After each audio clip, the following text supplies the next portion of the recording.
Hello everybody, James here, Ask Dutch Anything 97. Ask Dutch Anything means we purely dedicate this episode and every single episode of Ask Dutch Anything to you and your questions. You can ask Dutch anything, within reason of course, via the email questionsfordutch@gmail.com. Dutch is ready to throw the flag in. If I hear some bull crap, I'm going to throw it. That's the spirit. Right then, so on that basis, we're going to get straight to it. It's going to be a bit of a shorter one today because, once again, Dutch has to disappear a bit earlier than usual. So, first one. JC writes in and says, actually reminds me from a couple of weeks ago, because I forgot, to watch the Jim Cornette Dairy Queen meltdown. Yep. So, here it is, Dutch, one sec. Warning. The following clip features strong language from a hangry James E. Cornette. Viewer discretion is advised. Right, so here it is. I'll put it down low for now.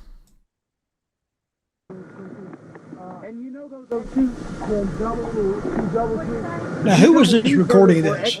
I think it's a guy called Ron Head. Yeah, I remember the name. And I think Chris Jericho and Lance Storm are in the car. They're in the car. We figured you'd have that already by the time we got up here. Didn't know what? Didn't know whether to fix it or not. We thought we were ready. We wouldn't have ordered it if we didn't want it fixed. Goddamn! Who's a fucking idiot? This is a fucking comedy show. Hey, this looks like a fucking comedy bus to you. You know what? Hey! Don't you like me to goddamn come from that fucking window and cut you. There we go. Hey, come through that effing window. Because we're hungry, not because we wanted to fuck around. Don't cuss me, you fucking ugly. Maybe we've been taking. You've been waiting 15 minutes to mother line, you stupid son of a anyway. We order goddamn $30 worth of food and sit here for 15 minutes and they don't even start fixing it till we get up here because they think we're joking. We've been sitting here 15 minutes. They don't even start the order. You can tell Jimmy is having a food low. Damn straight. They didn't start a thing. I thought we were joking. 15 minutes, gotta drive 200 miles. I thought we were joking. God damn it.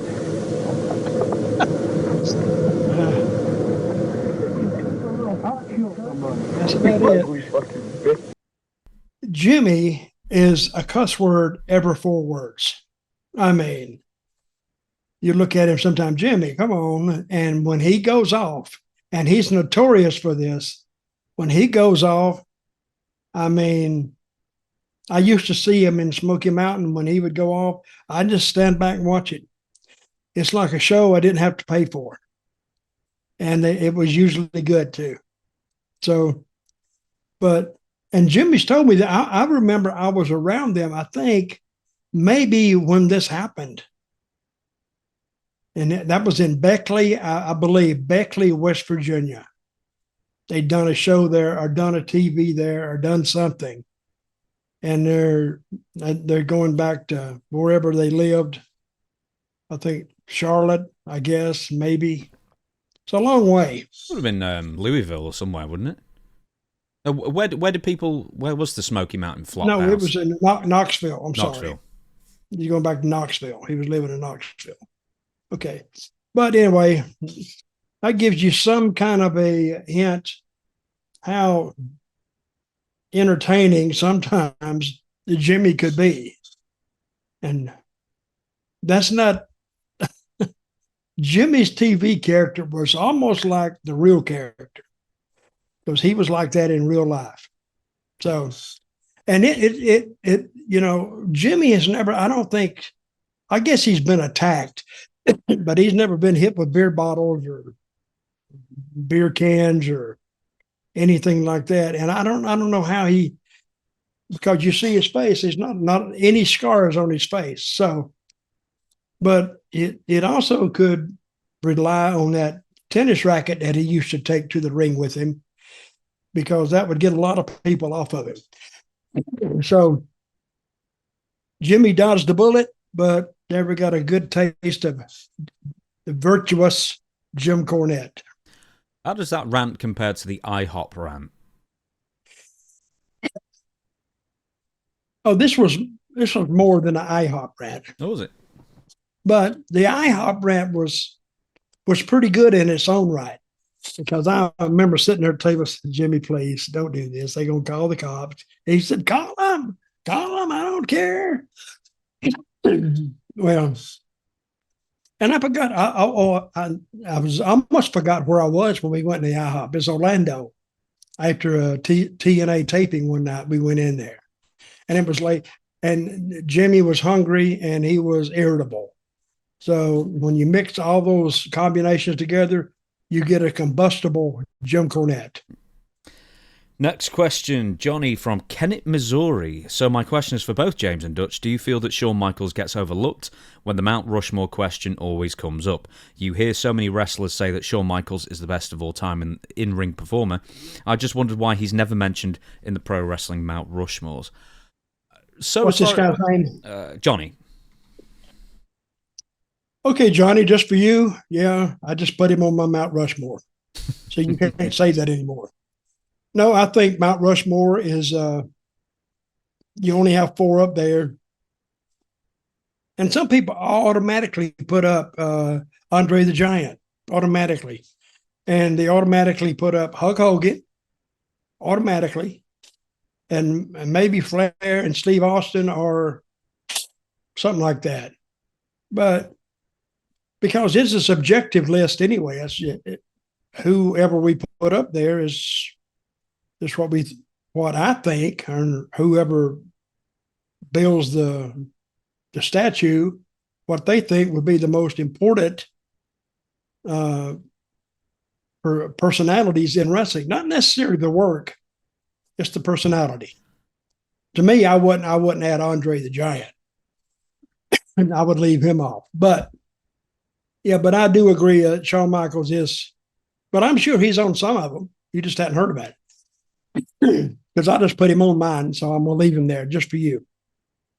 How talented was Shawn Michaels then? Because obviously you're growing up in an era where I guess a lot of really talented wrestlers have, for the most part, I guess, forgotten, or there's not that much videotape for, when you broke in the early 70s. So a lot of names won't get mentioned that maybe should get mentioned as far as talents go.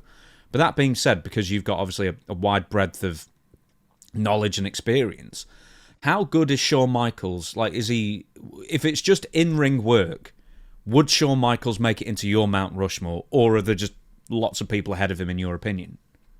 In-ring work, yes, I think he would enter into my Mount Rushmore. If you're just considering in-ring work. Mm-hmm. Of course, who would that knock out? That knock out Andre the Giant, it'd knock out Steve Austin, it'd knock out The Rock, it'd knock out Hulk Hogan, it'd knock out a bunch of them. But in-ring work, yeah, I think he's him. And a lot of people want to put Brett in there. I'd have to think about it. Brett was good, but I don't think he was in the top 4 of in-ring workers. I really don't. I mean, there were some others that people have never heard about. But I put him in there for now. But I'll remind me next week, and I'll have my top 4 of workers. Of actual wrestlers. Someone write that in, because I will forget. Who is Dutch Mantell's top 4 in-ring workers, strictly in-ring workers of all time? And I'll ask that next week or the week after. Next question, Dorothy says, hi guys, a question on the Konstantine Kyros class action lawsuit against the WWE in 2016 that named a number of wrestlers alleged traumatic brain injuries during their tenure. It was dismissed in September 2018, and now that Vince McMahon is no longer involved, will the WWE finally put in wrestlers that was in the lawsuit in the Hall of Fame, like Demolition, Ken Patera, King Kong Bundy, etc.? So, just for people who don't know, tell us what the lawsuit was about, and also, you were approached to be part of it, were you not? I was, but I didn't think that suit would go anywhere anyway. I really don't. Because you can say you got in and you got hit, but where's the evidence of that? You'd have to subpoena WWE to get you tapes or get this. And what if it happened in a house show? There is no no evidence that you got hit. So yeah, I got approached about it, but I says, no, I'm not really interested in it. Now I would have been interested in it if they'd have been awarded $50 million. I could have got a lot more interested in it then, but I think it was just something. I don't think you can prove that stuff. Yeah, I think only a couple of people on the lawsuit had only wrestled for WWE. So they were realistically the only people could have actually claimed. Yeah. So in my case, hey, I've wrestled 20 different places. So they can say, well, that could have happened over there. Can you swear it didn't happen over there? Well, yeah. Well, how? Show us some evidence. There's no evidence. So it's a lot of maybes and gotchas, and the jury would be so confused. They say, we can't award anybody anything because we're actually confused on this. I think there was a theory going around that after this lawsuit came out, that Demolition had because they were originally like the longest tenured WWE tag team champions of all time. It was like a year. Yep. And then pretty soon after that, all of a sudden, the New Day beat their record. I think it was the New Day. And I think a lot of people looked at that and thought, well, that's just another way of sort of just, erasing the legacy of Demolition as a response to being in this lawsuit. But now, in 2025, it's the first time in decades, it seems, that WWE has included Demolition in any way in any of their like retrospective packages. I think they may have a Legends deal with them now. So it seems like I guess it was a Vince McMahon edict. Do you think he'd be that petty? Vince? Oh, yeah. Oh, yeah. Vince, he has people that he hates. And I think, knowing Vince and knowing how bullheaded he is, he'll take it to his grave unless something happens, and I doubt if anything's going to happen. Oh, yeah. He was, if he had it out for you, he had it out for you. Did you also not go on the lawsuit because you were worried of, I don't know, any recrimination from WWE, or you had one eye on not upsetting WWE as well? Or was it just purely you thought it was never going to go anywhere? No, I didn't think it's going to go anywhere.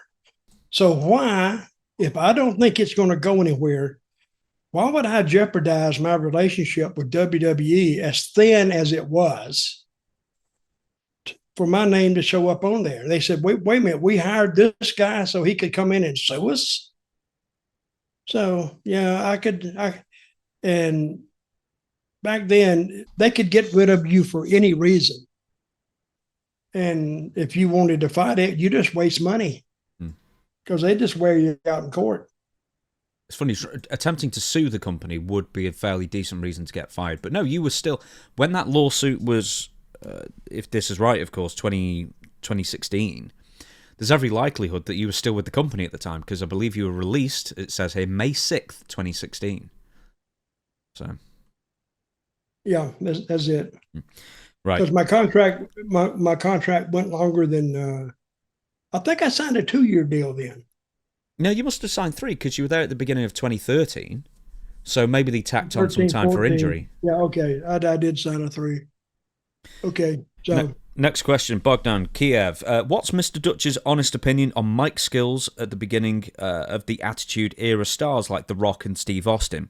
They were very charismatic talkers, but I just have a feeling their promo works feel like at least half of the things they were saying were catchphrases or something like that. So it's kind of a long email, but essentially, because they relied so heavily on catchphrases, do you think that negates their promo prowess, I guess you would say? What you're looking for, is there one set way to do a promo? What's this guy's name? Bogdan. What? Bogdan. Bogdan. Okay, Bogdan, I'll ask you, is there only one way to do an interview? No, there's several ways to do an interview, and they did the interview what worked for them.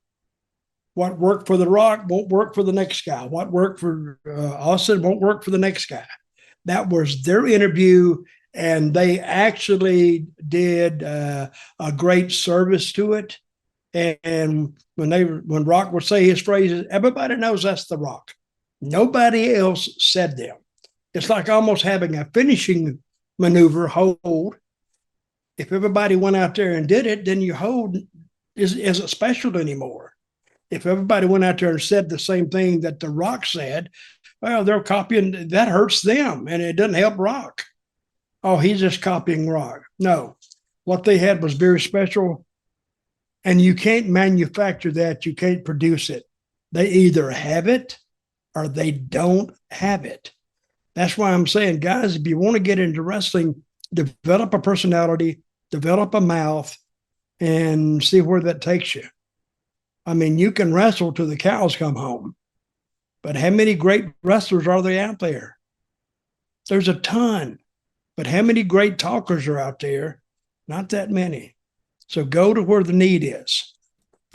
Did you ever have a catchphrase like "Where's my check?" or house to house? I used to say something I forgot. I forgot what it was. I didn't use it every time, but no, I didn't really have one. Oh, I probably do. I just can't remember it. I don't remember you particularly having a catchphrase. I'm trying to think. Because you didn't listen, James. You got to listen. Not. You got to listen very closely sometimes. What would it be now? Get me the hell out of here. Yeah. Where's my money? Yeah. Give me my check. I got to go now. Is it signed? Oh, good. Next question. John from East Yorkshire. Hello, Dutch and James. Podcast continues to be the best in the business. Thank you. May I add to recent comments, Dutch is looking very well of late. Who is that directed to? Me or you? Probably me. Or both of us? So, well, it says Dutch is looking very well of late. So, yes, I'd say that. I think it's the mustache. It is. Now, having been through something similar a few years back health-wise as a much younger man than Dutch, his recovery isn't underestimated by me. Anyway, a question. Once Dutch was established in the wrestling business, did he ever think or have the chance to try an alternative career away from the squared circle? So, so not as you're breaking in, but let's say in the 80s or even 90s, was there ever a career that presented itself to you away from wrestling you considered? No, it didn't, because that would, listen, wrestling ruins you as far as working. Oh, you put a lot of hours in, but it's a lot of hours talking or traveling. Listen, if a guy can make, let's use WWE figures now, the minimum of $350,000 a year. That's the minimum, I think, in WWE for a full-time wrestler on the roster. Mm-hmm. And in my day, we wrestled 7 days a week at nowhere close to $350,000. I don't even think the top guys, maybe a couple of them, were making that type money. I think maybe like Ole or someone, but he was figured into the promotion itself. I mean, I think he was making in the high six figures, but he was very much the outlier. Who, Ole Anderson? Yeah. Well, what was he making just wrestling? Just wrestling, I mean, I don't know. I seem to remember at the time, like in the heyday of Georgia, he was making like not far off $1 million. Who's this? Ole. Yeah, I never heard that before. And I'm going to have to doubt that. Where's the flag? Where's the flag? It's dropped. I don't think. Now, remember, he was a shareholder in that company too. Mm-hmm.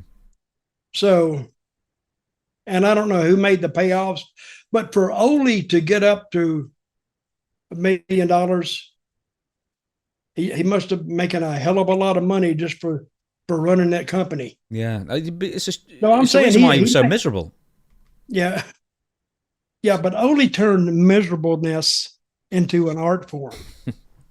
He was freaking great. He was talking to me one day, and he looked at me and he said, "You know, Dutch Mantell, I don't like you much." And I said, "Yeah, I know." You know, he said, "You know, I could fire you." Okay. Yeah, I could fire you right now and tell you to get the hell out of here. You know that? You know what I could do? And I could see him kind of laughing. I hope he was laughing. underneath that. But Ole always treated me. He always treated me well because Ole appreciated hard work. Because Ole, when he went into his matches, now he went to work. I mean, Ole was very, very good, and to me, I thought he was one of the best on promos because there was no bullcrap to him. He would say this, that, and the other. Gene couldn't talk his way out of a damn convenience store. But Ole, that was one of his really traits that made him, because Ole, he looked like a smart ass anyway. And he wanted, and everybody out there, especially the women, hated him. They could not come to like him if he threw water on them and they were on fire, they wouldn't like him. And the men, they hated him, but they didn't think they could beat him up. So they wanted, and that's why they wanted the other wrestlers to beat him up, because they just hated him.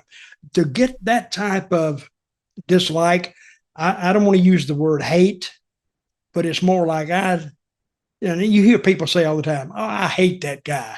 Well, yeah, they didn't like his character because Ole Anderson was 100% heel almost 24 hours a day. When he would get up and go out the door and get in his car to wherever he was going, well, he was a heel. He wasn't overly friendly to anybody. I mean, he didn't go out of his way to cuss people out. But you met Ole, he treats you like a bag of crap.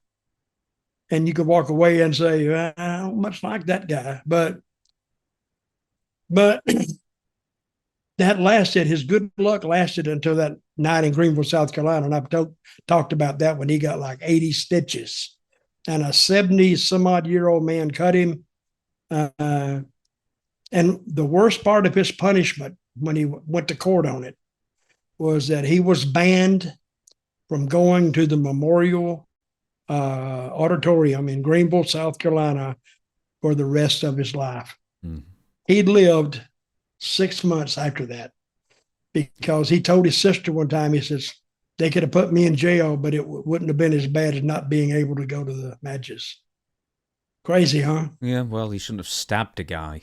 I mean, it's hard for me to feel sorry for the dude who stabbed somebody, but... No, I'm saying, but Ole worked for that.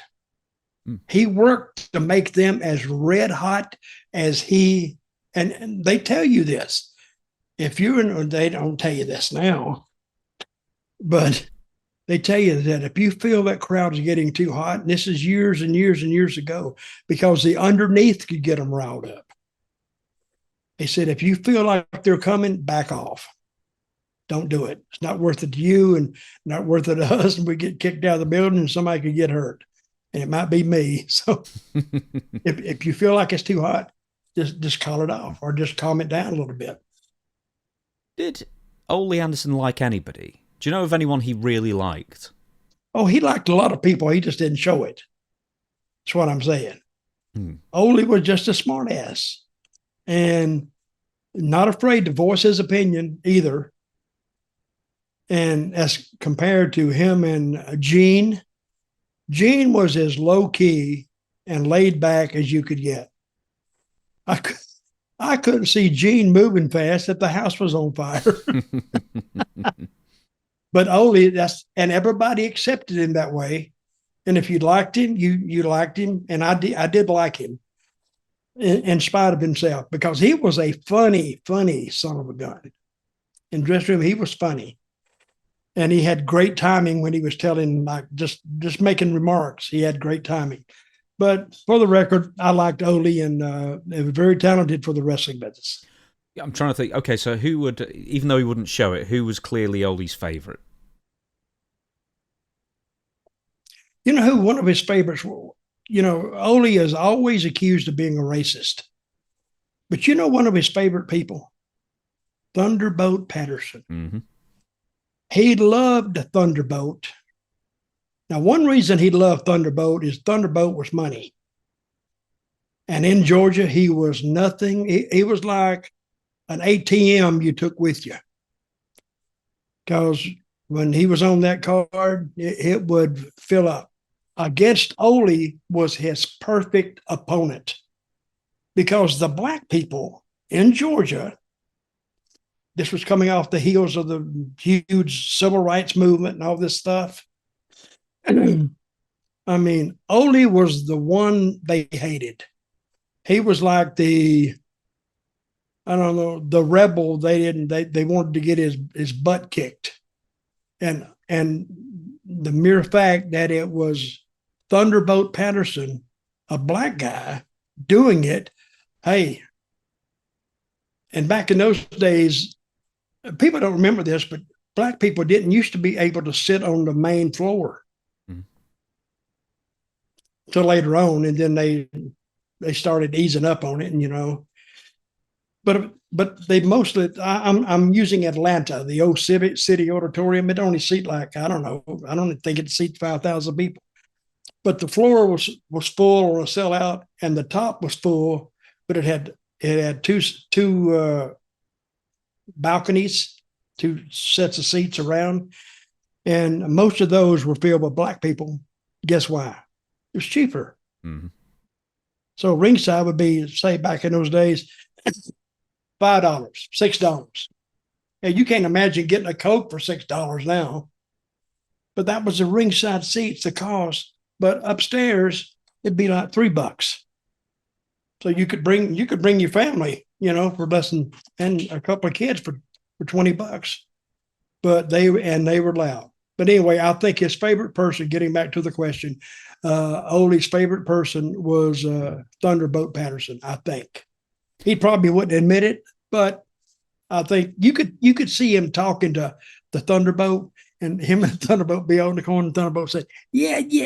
Thunderbolt had a way of talking to, yeah, but yeah. And Ole would say, yeah, you're right. And then he'd make up something. Thunderbolt would agree to it. I don't know how they ever come up with a finish, but they did between the two of them back in the corner. If you move. Have you seen that from Thunderbolt? It's great. Where was this from? It's when he was older. It must have been like the early 80s or something. And he was... Thunderbolt? Yeah, and he was... Oh. He was in the corner of somebody and he was watching... It might have been Ole for all I know. And that's all he said throughout the entire promo. Just like he was in the corner and he was telling the other corner man, if you move, I can tell you if you move. He didn't say anything apart from if you move for a minute. I saw him do this interview one time. He said, oh, Lord, if I could just say what I want to say. People loved him. Really. Let's move on. Michael and loads more people all wrote this in the same time. So I'm figuring some algorithm has come up with this, or someone's re-uploaded the episode. Yeah, yes. How did Dutch get on Family Feud? And then even you emailed me this and said, hey, and I said, we actually talked about it like 3 years ago or something, but Family Feud, I've got the video up as well. We can watch a few seconds of it if you like. All right, go ahead. One sec.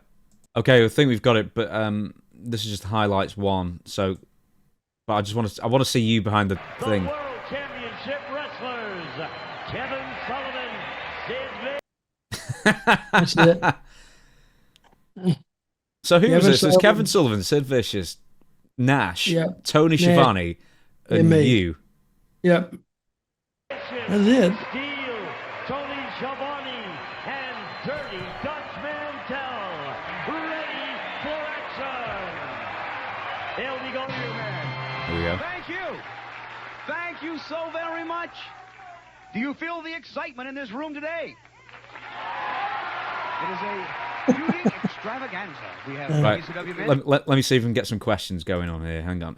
Well, you feel like you've just run a marathon. Disrespectful. Who did you bring? What? No, this was the fourth show that day. From Old Prof, Texas. It looks like he just took a He's shower. also, he helps commentate those TV shows at WCW with the #1 TV man right there, Tony Who else Schiavone. did you bring? Who's this? One half of Master Blaster Steel. Yes, and then And Tony. we got that crazy Kevin Sullivan. That's right. The WCW That it. are playing for a wonderful charity. You're playing for the Starlight Foundation. for the terminally ill children. A wonderful charity. Should they? There you go. Right, okay, I'm going to try and find a bit of you in this. Oh, there you go. There you are. Only Dirty Dutch would say that as soon as he finishes eating, he goes to the bathroom. Oh, I missed your answer. I'm sorry. Vicious, keep it rolling. Oh, I forgot what this question Have was. dessert. Have dessert. What you eating do a big after you've meal, Sid finished says dinner. He has dessert. They are taunting you, Sid. Dirty. If you don't give me an answer, the Glow women are going to try to steal $66. This is a big, big meal, I imagine. It's a big meal. Go to the bathroom.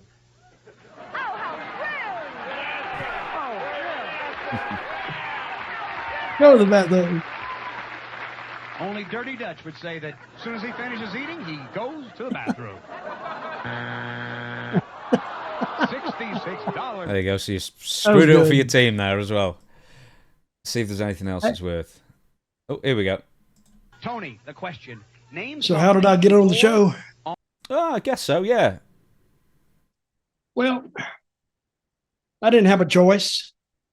They asked me one day, they said, "Hey, you want to be on a game show?" I said, "What is it?" They said, "Family Feud." It's one of my favorite game shows. I said, "Hell yeah, I want to be on it." So this is what we did. They said, "Okay, we got a team. They're playing the Glow Girls, the glamorous ladies of wrestling." And you know who was on the Glow side? Was Sylvester Stallone's mother. Yes. Because She was was she like the there. commissioner on screen? Oh, it's something like that. So, and I don't think we left TV. I think we did it somewhere in north of Atlanta in some town. I think it was Gainesville, Georgia, or somewhere. So after the TV, we got on in the car, drove directly to the airport to Atlanta, caught a flight at 1 a.m. in the morning, and flew. It was about 5 hours. Flew about nonstop to LA, got off. They met us at the airport. So if we left at 1, 5 hours, it'd be about 6 o'clock in the morning, Eastern time. They picked us up and took us to the hotel. And it took us about an hour and a half to get there. And we got in a room and laid down. The phone rang at about 6:30. "Oh, we got to go." I said, "We just got here." They said, "Yeah, but we're going to start early today." So then we had to get up, go down to the studio. It took us about an hour to get there, and walked in probably about 9 o'clock. And then they started getting everybody ready because we started shooting at 12 because we had to shoot 5 shows, for a week span. We had to tape them all in one day, and they were like 30-minute shows, and they run through them really, really quick. And we got a little break in there, and we finished this. Say if we started at 12, we probably finished about 5 o'clock Pacific time. Went right to the airport, got back on a plane, nonstop back to Atlanta. So I spent 10 hours in the air in a 24-hour period. And you talk about tired. I came back and I slept like 2 days. How much did he pay you? Oh, I think it was back in those days, $2,500. Oh, that's all right. Oh, it was great. Just to stand there and talk. Something that you pour on food, Dirty. Honey. Let me... Thank you, Dirty, but you just answered the question. He says, honey. They're going to try to steal the bank. What do you say, Steele? Please say yes. Let me see. Spaghetti sauce. All right, can you steal $40? Something you pour on... Is Kevin Nash wearing makeup in that? Yeah, he was. That's when he was that other gimmick he had. Yeah, Master Blaster. Yeah. There you go. I'm trying to see if you're in any more of these highlights. Oh, let's just have a look at Kevin Sullivan. Yes. No answer. Sewing. They're going with sewing. Show me. Sewing. It is not. It was iron. That's the only game we lost. Against Kevin. That's the only round we lost. Carefully, we triple the dollar value. We will move very Godiva. Four Godiva. answers are on the board. Godiva. We ask 100 people. Name something you would be sure to order when buying a new car. Godiva. Insurance. Let me see stereo. It is number 2. One answer, Kevin, gives you control. Something you would be sure to order when buying a new car. Warranty. Let me see a warranty. Yeah. Not Oh, think of a well, speed- insurance is different, I guess. There you go, then. So you won the big money, and then the kids got the money. Yeah, I think we lost 1 game out of 5. That's not bad. No. Next up, from Dustin. Hey, Dutch, you're one of my favourites of all time. Question. If you could pick your retirement match, who would your opponent be, the venue, time, length of the match, and the finish? What would happen? Well, I would, of course, I would win. And I would win in record time. I would probably wrestle work with a guy who wouldn't hurt me and wouldn't hurt me off the lockup, because I would be doing nothing else. And I would like to get him down with a finger hold like this. And I'm standing there and I'm actually taking some water, drinking. I'm not exerting myself at all. And of course, I think I don't think a punch beat him. I think maybe a thump on the nose. He went, oh, he'd hop around. I just scoop ball him back and get the pin 1, 2, 3. And my hands raised. So, I mean, going to the ring, you talk about the WWE people going to the ring, how long it takes. It would take me longer, not because I wanted it to take me longer, because it takes me longer to get to the ring. And I don't know who my opponent would be. Chick Donovan. Who? Chick Donovan. He's still out there. Why not? Yeah, he wouldn't hurt me. And he probably doesn't move too fast either. So I would take Chick. Chick never hurt me anyway. Chick was always actually pretty decent in the ring. So, and I would go over, and what's the other question? Length of the match. I'm figuring nanoseconds we're measuring this in. Are you basically trying to do the shortest match ever because you've already got their money and you're retiring, so there's no follow-up? Probably. I think I have done the shortest match of all time. That was Scott Hall? No, that was in 3 segments. So, but the actual match, it was about 7 seconds. Who did you have in mind with the shortest match? I think I did something in the dressing room one night, but it's really it got written down as a real match. So, no, I think I have that. It was with who was the guy I did it with? Oh, I think Tracy Smothers. I did it too.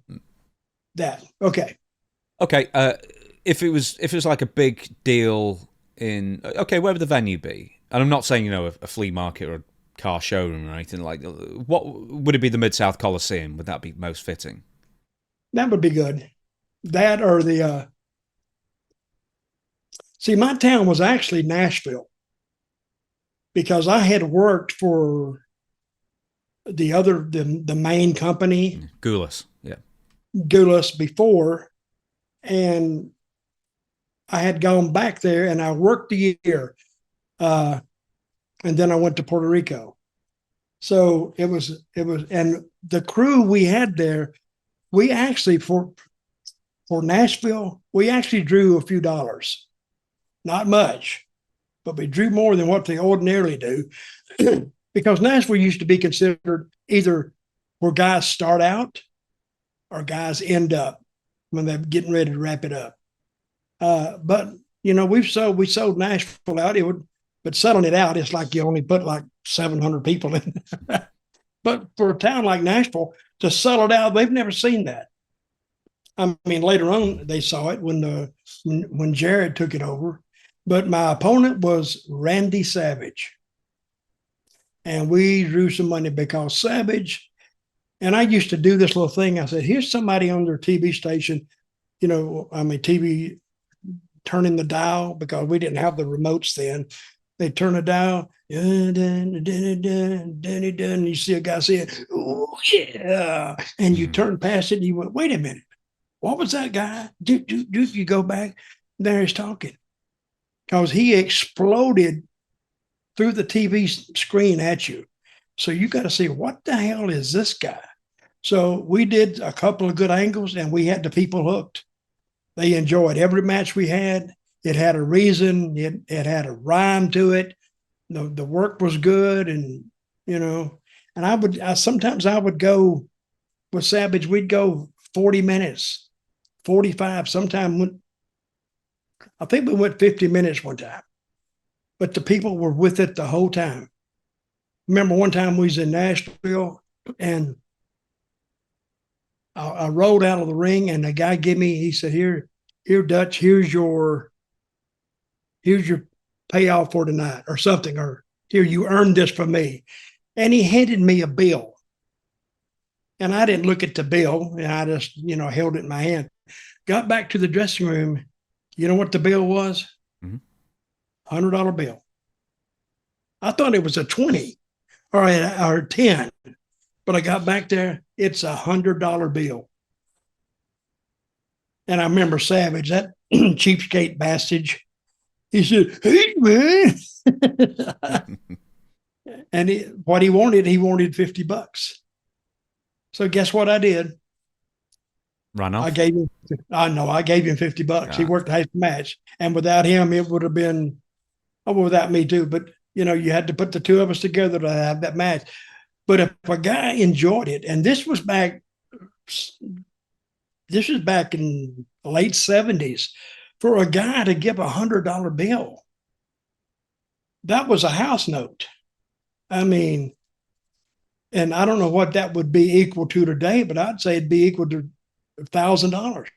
You think? Look it up. We've got time for one more question, just because Dutch has got to skip off. Travis from Henryville, Indiana. Who did you owe the biggest receipt to? What was it for? How did you return it? And also flip the question around. Who owed you a receipt, and what was it for, and how did they collect? So nobody. Go ahead. Yeah. No. That was it. No, nobody owes me any receipts, because I don't think I really hurt anybody, even by mistake. It may have been a little extra stiff, but nothing you couldn't live with. But the hardest I've ever been hit, I think, in a fight, was delivered by Tommy Dreamer. He picked up a chair one time. Now, these are the ECW guys. I think they work this way. They work stiff anyway. I don't think they knew how to work any other way. He picked the chair up one night, and he hit me so hard, I dented the seat of the chair. And I went, "You mother huncher." Oh, I wanted to kill him. So I turned him around, poked him in the eyes, and I said, "Stand right there. Brother, I brought it in." And guess what he said? Nothing. He didn't even say, "Damn, that was stiff." He didn't say nothing. I guess, and I finally, after all these years of thinking about it, I have concluded that they just work stiff. I never made ECW, but that may have been an indication maybe I shouldn't have gone, because they had to beat the living crap out of each other. So, but yeah, Tommy Dreamer give me the hardest one I've ever had. But he apologized for it later. He said, "I didn't mean to hit you so hard. Was it that hard?" I went, "Brother, I'm still," this is like 30 minutes after the match. I said, "I'm still seeing stars." He said, "Well, I'm sorry." And he didn't say a word. He didn't say anything like, "Well, you got me back." He didn't say nothing. He just said, "I'm sorry for what I did to you," but nothing about what I did to him. So he must have been used to it. On that note, everybody, thank you so much for watching. Dutch has got to run off. I've got to run off as well. So we'll be back on Wednesday for story time. Once again, the email is questionsfordutch@gmail.com. That's how you submit your questions for future episodes of Ask Dutch Anything. But until Wednesday and story time with Dutch Mantell and the yellow flag he was holding, but he's just thrown away. There it is. We, the people. There we go. See you next week.